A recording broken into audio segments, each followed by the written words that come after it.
Giklaro ni Luis Manzano nga dili ang upcoming Star Cinema movie nga Darna ang hinungdan sa ilang way klaro nga relasyon ni Angel Locsin.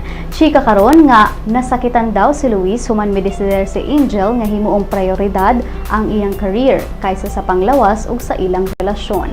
Daw usa sa mga gihong-gihong nga rason sa ilang rocky relationship mao ang dawa pag-uyo ni Luis sa desisyon ni Angel nga i-headline ang Darna bisan og gipaubos na sa medical treatment si Angel tungod sa iyang disc bulge sa iyang spine. Apan sigon ni Luis nga walay labot ang Darna sa ilang relasyon.